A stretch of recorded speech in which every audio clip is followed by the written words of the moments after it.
Russian president Vladimir Putin आज 4 साल बाद फिर से भारत दौरे पर आ रहे हैं। यह दौरा लगभग 2 दिन तक चलेगा, 4 दिसंबर और 5 दिसंबर। तो आइए जानते हैं इस दौरान प्रेसिडेंट पुतिन और प्राइम मिनिस्टर नरेंद्र मोदी इन दोनों के बीच में कौन कौन से महत्वपूर्ण टॉपिक्स में बातचीत हो सकता है और कौन कौन से कोर एजेंडाज रह सकते हैं, और खास करके हमें यानी भारत को डिफेंस और एनर्जी सेक्टर में किस तरह के फायदे पहुंच सकते हैं। तो नमस्कार, मैं निगम घोष और पैसिफिक कोच का इस वीडियो में आप सभी का स्वागत है।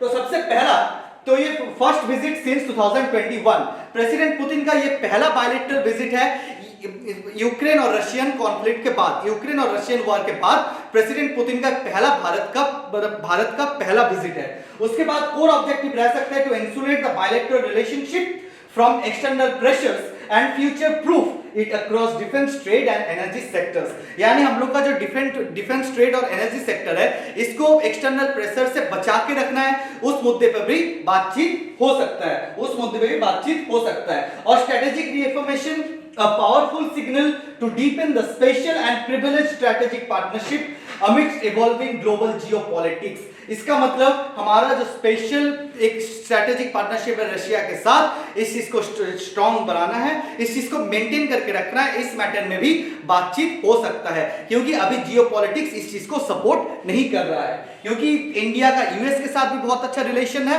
और रशिया के साथ भी बहुत अच्छा रिलेशन है। यूएस हमेशा से इंडिया पे प्रेशर डालता आया है, जिससे हमारा रशिया के साथ रिलेशनशिप खराब हो सकता था या इन फ्यूचर रिलेशनशिप खराब हो सकता है।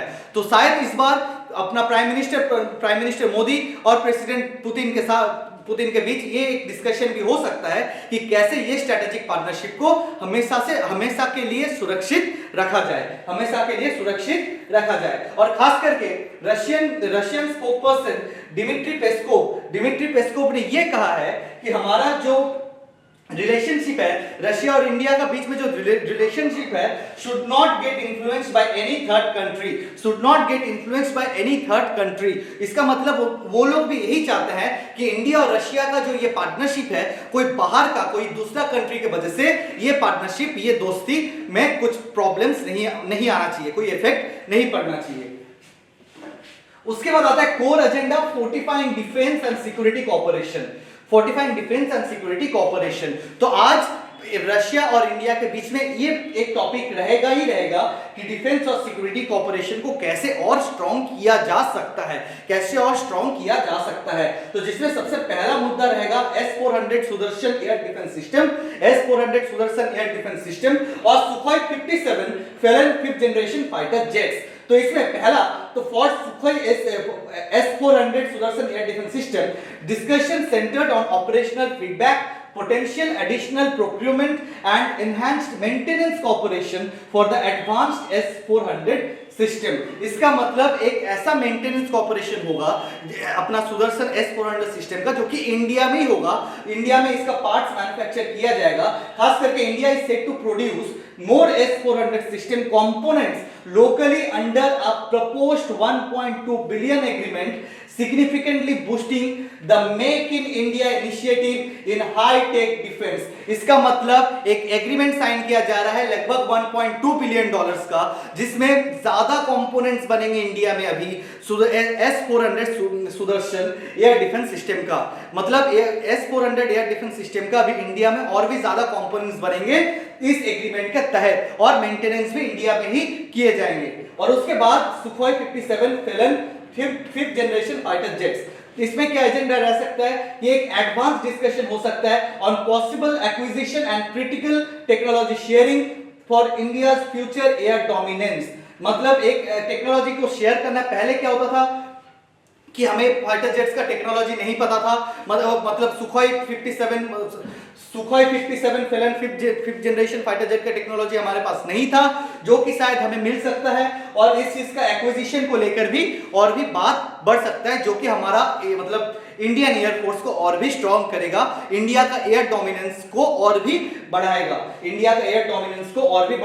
और एक क्या बड़ा गोल रह सकता है सुखोई 57 को लेकर, Su-57 को लेकर, for transitioning form a mere buyer-seller relationship to join research and development and manufacturing, ensuring strategic autonomy for India's defense capability. इसका मतलब सिर्फ और सिर्फ एक buyer-seller relationship अभी रशिया के साथ नहीं रहेगा सुखोई 57 को लेकर, अभी एक रिसर्च एंड डेवलपमेंट भी होगा एक साथ। मतलब इंडिया और रशिया अभी सुखोई 57 को लेकर एक ही साथ रिसर्च और डेवलपमेंट भी कर सकता है, रिसर्च और डेवलपमेंट भी कर सकता है, जो कि इंडिया का डिफेंस कैपेबिलिटी को और भी बूस्ट करेगा, इंडिया का डिफेंस कैपेबिलिटी को और भी बूस्ट करेगा। तो इसके बाद है अभी energising the partnership oil and nuclear.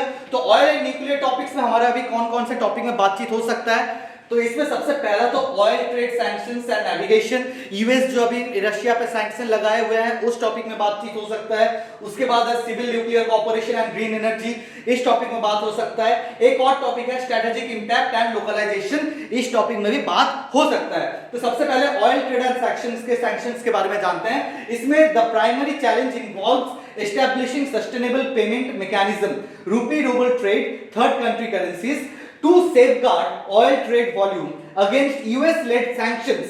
The goal is to maintain India's access to discounted Russian crude, a crucial element for energy security and economic stability. इसमें क्या है, ये रूपी रूबल ट्रेड और एक थर्ड करेंसी को लेकर डिस्कस किया जाएगा ताकि इंडिया रशिया से और भी मतलब और इजीली जो क्रूड ऑयल खरीद सकता है। हमें ये पता है कि रशिया से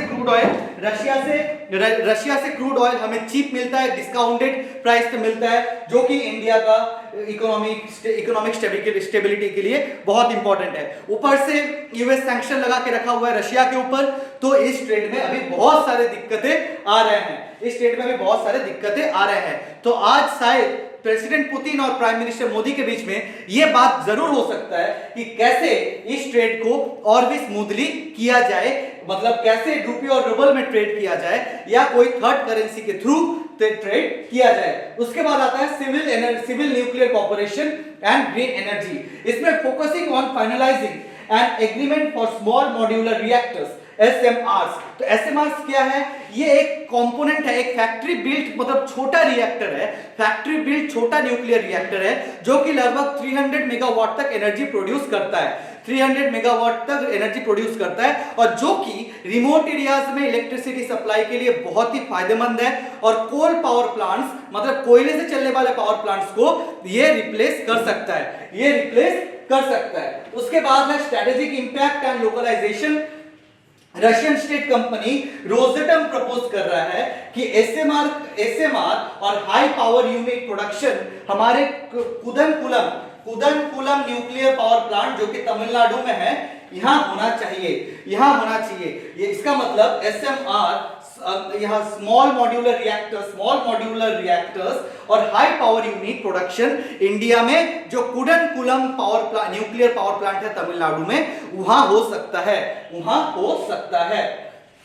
इसके बाद आता है बूस्टिंग ट्रेड और इकोनॉमिक टाइज। तो हमारा इकोनॉमिक टाइज को कैसे हम लोग इस बार मतलब टारगेट कर सकते हैं, बूस्ट हो सकता है कि बोथ नेशंस में aim to achieve bilateral trade exceeding 100 billion before 2030। मतलब दोनों नेशन रशिया और इंडिया के बीच में एक ऐसा टारगेट, एक एम्बिशन सेट हो सकता है कि दोनों ये बायलैटरल ट्रेड मतलब अचीव करेंगे 100 बिलियन से ज्यादा 2030 तक। इसका मतलब 2030 तक 100 बिलियन से ज्यादा टारगेट अचीव करना है, मतलब ज्यादा बायलैटरल ट्रेड का टारगेट अचीव करना है। उसके बाद एड्रेसिंग ट्रेड डेफिसिट, अभी जो हमारा कमी है ट्रेड का, अभी हमारा एक्सपोर्ट कम होता है, तो उस चीज को भी टारगेट किया जा रहा है। तो active promotion of Indian exports is underway to rebalance the trade relationship, fostering mutual benefits. उसके बाद आता है की एक्सपोर्ट सेक्टर्स आइडेंटिफाइड। कौन कौन से की एक्सपोर्ट सेक्टर में बातचीत हो सकता है, इंडिया कौन कौन से मेजर प्रोडक्ट है जो कि मतलब बाहर रशिया में एक्सपोर्ट कर सकता है। एक तो हो गया मरीन प्रोडक्ट्स, पोटैटोज, पोमेग्रेनेट्स, और भी काफी सारी चीजें, मेन करके मरीन प्रोडक्ट्स, पोटैटोज, पोमेग्रेनेट्स। और उसके बाद एक लैंडमार्क डिस्कशन होने वाला है पीपल टू पीपल एग्रीमेंट। इसका मतलब a crucial agreement on mobility for skilled and semi skilled professionals has been finalised, facilitating the movement of Indian talent to Russia और डीपनिंग ह्यूमन कैपिटल लिंकेजेस। इसका मतलब एक अभी स्किल शेयर भी होगा, Indian जो टैलेंट्स है, इंडियन टैलेंट को भी अभी रशिया में जाके काम करने को मौका मिलेगा, रशिया के साथ स्किल शेयर होगा। ये सिर्फ और सिर्फ इकोनॉमिकल सेक्टर्स में भी नहीं, ये डिफेंस सेक्टर में, मतलब कॉर्पोरेट सेक्टर में, या अलग अलग कोई भी सेक्टर में ये हो सकता है। मेन टॉपिक है कि एक स्किल शेयर का एग्रीमेंट बन सकता है कि इंडियन टैलेंट रशिया में और रशियन टैलेंट इंडिया के लिए काम करने का एक बातचीत हो सकता है, उसके बाद strategic implication and the way forward. इसमें क्या क्या हमारा स्ट्रेटेजिक इंप्लीकेशन रहेगा, क्या स्ट्रेटेजिक इंप्लीकेशन रह सकता है for India a successful balancing act. Why? Because this partnership demonstrates India's adaptability to maintain a critical defense energy alliance with Russia while simultaneously fostering deep engagements with Western power including Quad and the USA. India हमेशा से USA और quad के साथ partnership maintain करते आ रहा है, USA के साथ बहुत ही अच्छा दोस्ती मेंटेन करते हुए आ रहा है। तो ये हमारा एक बहुत बड़ा बैलेंस है कि हम लोग एक तरफ रशिया को भी मेंटेन कर रहे हैं और एक तरफ यूएसए को भी मेंटेन कर रहे हैं। उसके बाद एक tangible gains for India secures access to advanced military technology, affordable energy resources and cutting edge nuclear technology essential for its clean energy transition। इससे इंडिया को और क्या फायदा हो रहा है, ये जो हम लोग दोनों तरफ ऐसा रिलेशनशिप मेंटेन करके रख रहे हैं, ये खतरनाक जियोपॉलिटिक्स के टाइम में भी इससे हमारा जो सबसे ज्यादा फायदा हो रहा है, हम लोग सिक्योर कर रहे हैं अपना एडवांस मिलिट्री टेक्नोलॉजी को, अपना अफोर्डेबल एनर्जी रिसोर्सेज को, जहां पे हम मतलब ज्यादा सस्ता हम लोग एनर्जी रिसोर्सेज खरीद पाए, और उसके बाद कटिंग एज न्यूक्लियर टेक्नोलॉजी, एक कटिंग एज न्यूक्लियर टेक्नोलॉजी जो कि एसेंशियल है क्लीन एनर्जी ट्रांजिशन के लिए, और इंडिया हमेशा से ग्रीन एनर्जी के लिए काम कर रहा है, तो उस चीज में भी ये हमारा टारगेट अचीव करने के लिए बहुत महत्वपूर्ण साबित हो सकता है। तो और आता है economic access and connectivity, leveraging the relationship for enhanced Eurasian connectivity through the international north-south transport corridor। INSTC को भी ये लेवरेज कर रहा है, जो कि एनहांस करेगा Eurasian connectivity through the international north-south transport corridor. उसके बाद आता है for the partnership strategic autonomy. The visit serves as a powerful declaration of strategic autonomy by both nations, transforming their bond from historical goodwill into a contemporary interest-driven partnership focused on technology, trade and mutual growth। उसके बाद आता है conclusion and key takeaways, a partnership recalibrated for a new era। तो सबसे पहले इसमें अभी main जो 4 फैक्ट्स है जहां पे हम लोगों को सबसे ज्यादा फायदा पहुंचने वाला है, एक है defence lead, local S-400 production and advance Su-57 talks signify a new chapter in co-development and defense collaboration। मतलब लोकली अपना जो एयर डिफेंस सिस्टम है S-400 प्रोडक्शन और एडवांसमेंट होगा मतलब Su-57 को लेकर, ये बातें हमारे लिए बहुत ज्यादा इंपॉर्टेंट है, जो कि Su-57 का जो टेक्नोलॉजी शेयरिंग है और S-400 का जो कंपोनेंट्स प्रोडक्शन है लोकली, इस चीज को जरूर बूस्ट मिलेगा, इस चीज में जरूर बहुत स्ट्रॉन्ग बातचीत होने वाला है। उसके बाद है energy security, a dual focus on securing stable oil flows and pioneering next generation nuclear power with small modular reactors।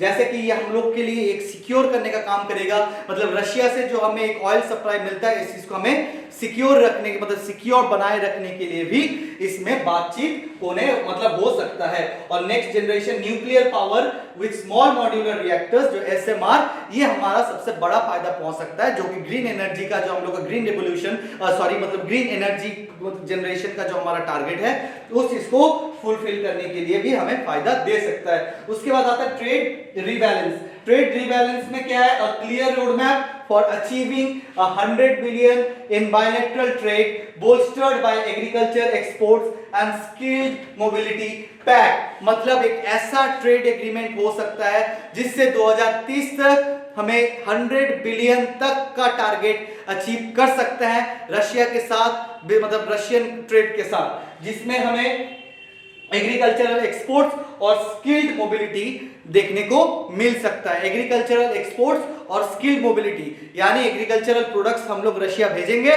और स्किल्ड मोबिलिटी मतलब स्किल शेयरिंग होगा, हमारा टैलेंटेड लोग वहां जाएंगे, वहां का टैलेंटेड लोग यहां आएंगे। उसके बाद आता है strategic statement, the partnership is actively insulated from geopolitical turbulence to serve the long term national interest of both countries. इसका मतलब जब जियोपॉलिटिकल टेंशन है, ये इंडिया का और रशिया का जो पार्टनरशिप है उसके वजह से कोई भी इफेक्ट नहीं होना चाहिए। इंडिया और रशिया का जो दोस्ती है हमेशा से चलते आ रहा है और बाद में भी चलते रहना चाहिए। ये बहुत ही हमारे लिए इंपॉर्टेंट होने वाला है। उसके बाद क्या है, defence and technology synergy, a deep dive. इसके बाद देखो इसमें हमारा जो मेन टॉपिक्स रहेगा जॉइंट R&D इनिशिएटिव्स और स्किल ट्रांसफर एंड ट्रेनिंग। ये जो मेन मुद्दे हैं इस मैटर में हम लोग को जानना पड़ेगा।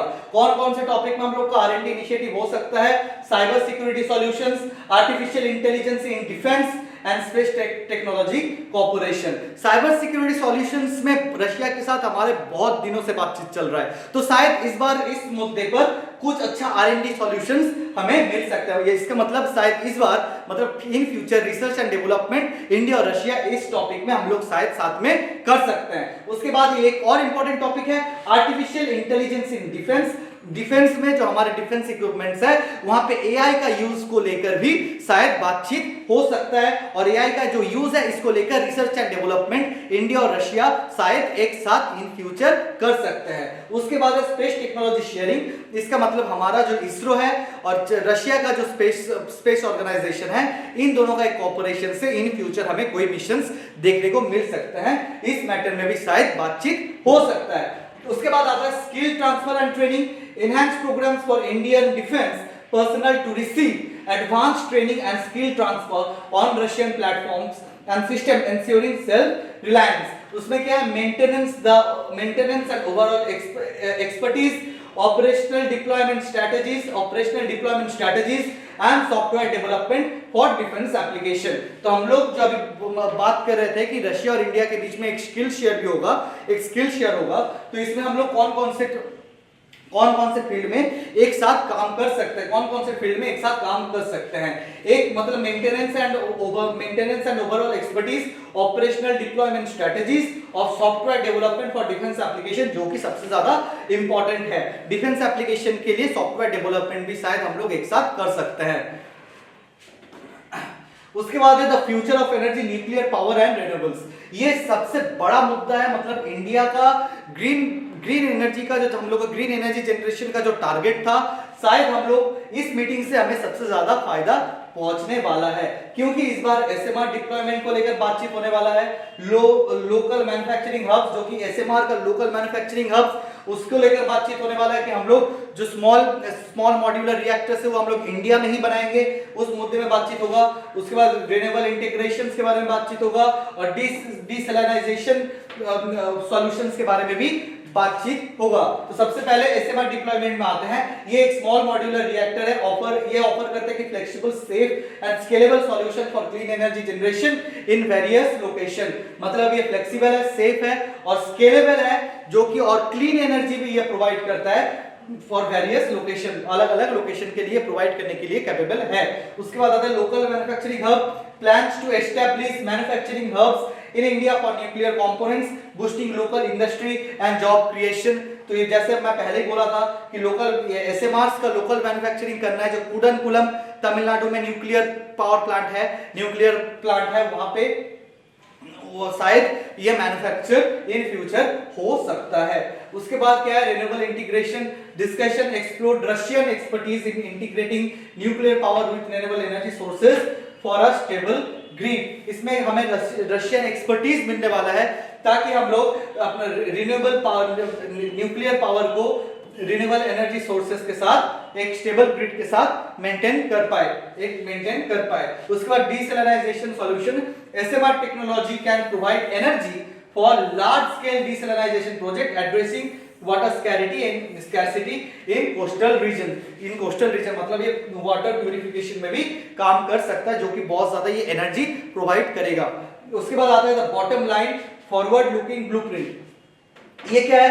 This summit is not about nostalgia, it is pragmatic forward looking blueprint for the next decade of India Russian relation. इसका मतलब ये कोई दिखावा नहीं है। प्राइम मिनिस्टर मोदी और प्रेसिडेंट पुतिन के बीच में आज जो मीटिंग होने वाला है, ये कोई दिखावा नहीं है, ये इंपॉर्टेंट है, एक forward looking blueprint for the next decade of Indian Russian relationship. Indian Russian relationship को मेंटेन करने के लिए ये बहुत इंपॉर्टेंट है। Strategic resilience, the comprehensive agreements reached during President Putin's visit highlight a deliberate and strategic effort by both nations to reinforce their partnership against a backdrop of global uncertainties, focused on tangible outcomes in defense, energy, and trade. This engagement redefines their relationship as a dynamic, indispensable alliance for national interest. यानी ये दौरे के दौरान दोनों के बीच में काफी सारे टॉपिक्स लाइक डिफेंस,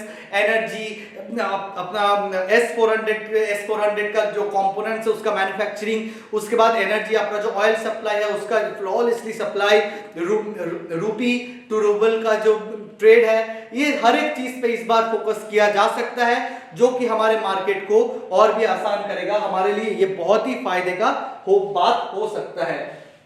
हमारा फायदे का ये बहुत ही ये इंपॉर्टेंट हो सकता है। तो मैं आशा करता हूं कि इस वीडियो से आप लोग को ये पता लग गया होगा कि रशियन प्रेसिडेंट और प्राइम मिनिस्टर मोदी के बीच में कौन कौन से इंपॉर्टेंट टॉपिक्स में बातचीत हो सकता है और हमें कौन कौन से मुद्दे पर, मतलब कौन कौन से फील्ड पर फायदा पहुंच सकता है, खास करके डिफेंस, रिन्यूएबल एनर्जी मतलब न्यूक्लियर एनर्जी, और अपना ऑयल सप्लाई, और एक जो एम्प्लॉयमेंट का जब बात हुआ था, मतलब एक टैलेंट शेयरिंग, स्किल शेयरिंग का। ऐसे बहुत सारे इंडियन यूथ है जिनको इससे और भी ज्यादा जॉब्स मिल सकते हैं, रशिया में भी जॉब्स मिल सकते हैं। Thank you so much. तो दूसरा एक वीडियो में आप सभी के साथ फिर मुलाकात होगा। चैनल को सब्सक्राइब करना ना भूलें।